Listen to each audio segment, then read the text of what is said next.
Olá, professor José Roberto, mais um Conversando sobre Literatura. Vamos falar nesta oportunidade a respeito do livro O Estrangeiro, de Albert Camus, tá? Então vamos conhecer um pouco a respeito dessa obra. Inicialmente vou falar a respeito do autor, né? Que com base no nosso livro, Albert Camus nasceu em Mondovì, na costa da Argélia, no dia 7 de novembro de 1913.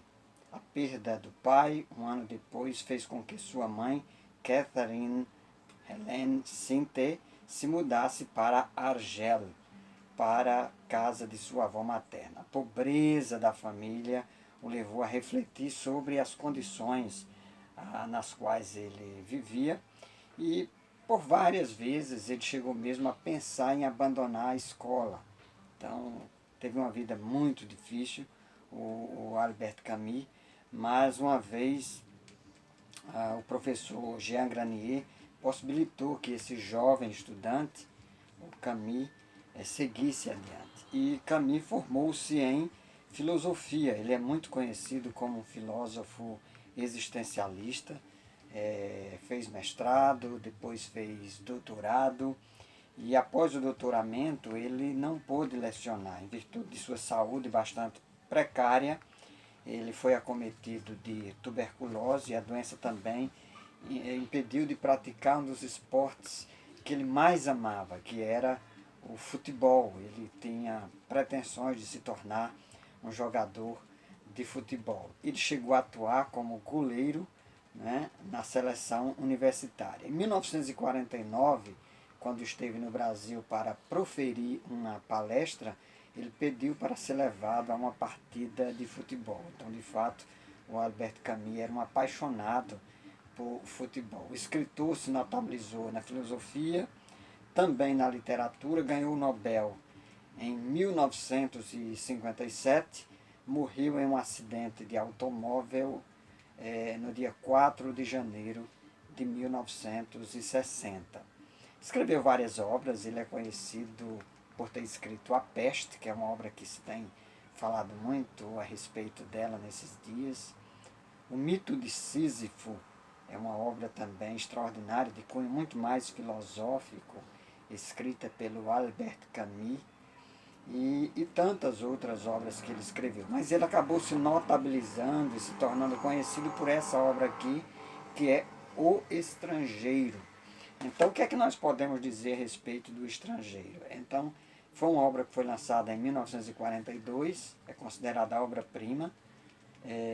Esse romance faz parte do denominado ciclo do absurdo, e aqui é importante que a gente explique um pouco essa noção de absurdo dentro da perspectiva existencialista, principalmente de Albert Camus e também de Jean-Paul Sartre, que foram dois filósofos que foram inspirados pela filosofia existencialista de Kierkegaard, e eles absorveram essa condição existencial numa dimensão filosófica e trouxeram tanto para as suas reflexões quanto para a sua produção literária. E essa condição do absurdo na filosofia existencialista, como na literatura existencialista, marca essa condição humana na qual o sujeito se vê diante do nada e se vê diante de uma existência na qual nada faz sentido a priori, nada tem essência a priori. Então, na verdade, as coisas têm uma dimensão existencial a qual nós nos entregamos e nós vivemos e tentamos atribuir responsabilidades, não é? E até sentido à nossa existência. Mas a priori não há sentido, a existência é destituída de sentido. Então, por isso ela é absurda. Então, esse tema foi trabalhado tanto pelo Jean-Paul Sartre quanto pelo Albert Camus. Mas é um tema antigo também na própria filosofia judaica, por exemplo, no livro de Eclesiastes, né, atribuído a Salomão. Então é um livro que também trata essa condição na qual diz vaidade de vaidades, tudo é vaidade, é correr atrás do vento, né, tudo é absurdo. Então o Camus, ele narra a história de Marceau, que é um homem despretensioso, que comete um crime casual e pelo qual ele é julgado. Então a narrativa se desenvolve na Argélia, uma colônia francesa. O início da obra é considerado um dos trechos mais emblemáticos dessa obra, isso porque Marceau recebe um telegrama informando que sua mãe morreu. E como é que ele age? De forma bastante sensível, né?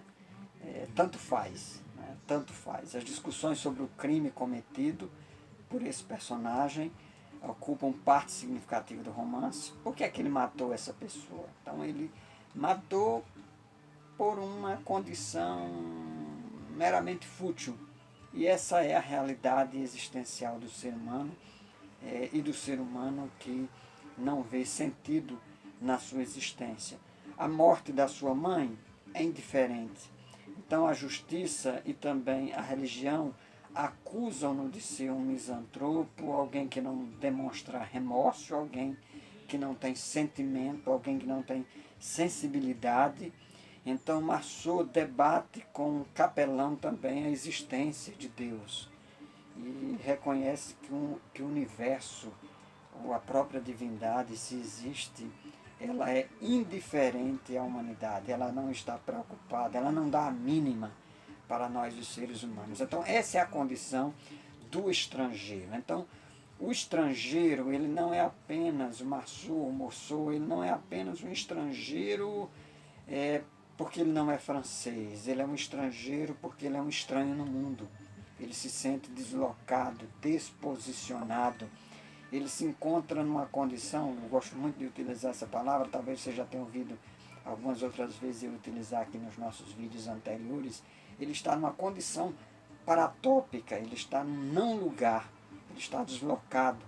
Então essa é a condição do ser humano diante dessa dimensão existencial. O mundo nos parece um lugar inapropriado e parece que nada...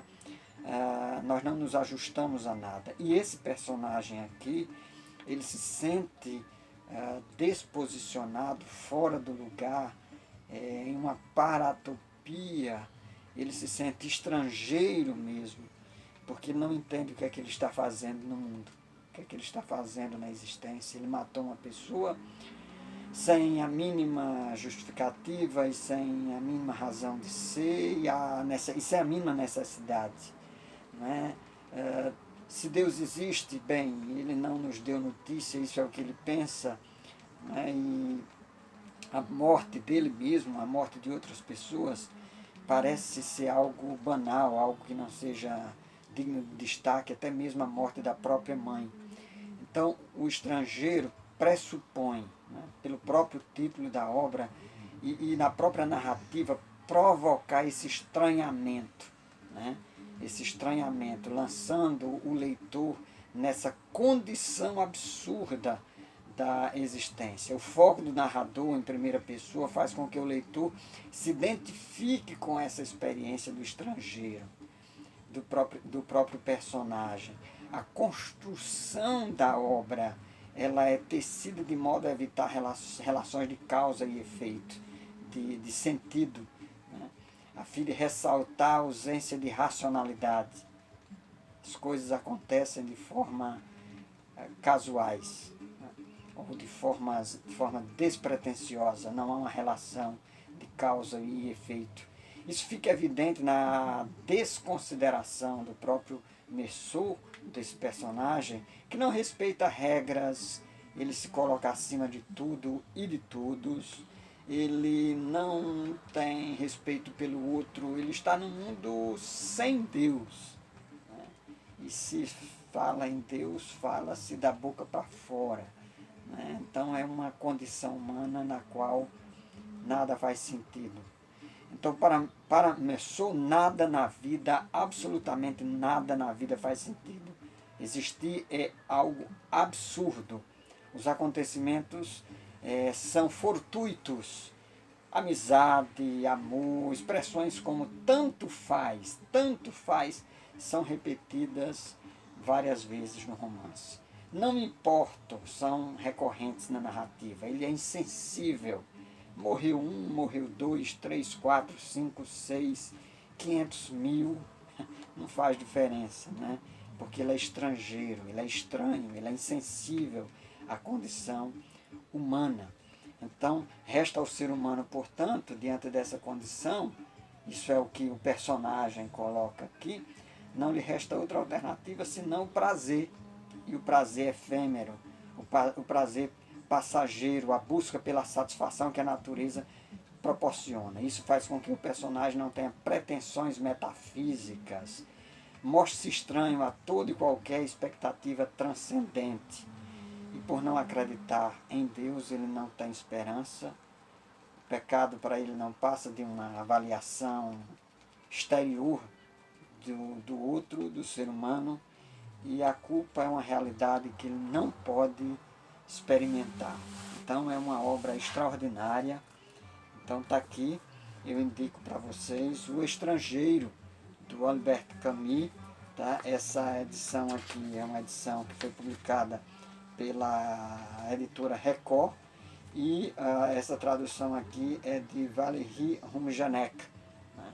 Então tem várias traduções aí disponíveis, várias edições. Não deixe de ler se você quer compreender essa filosofia literária do absurdo do Albert Camus. Fica aí, portanto, a nossa indicação. O Estrangeiro.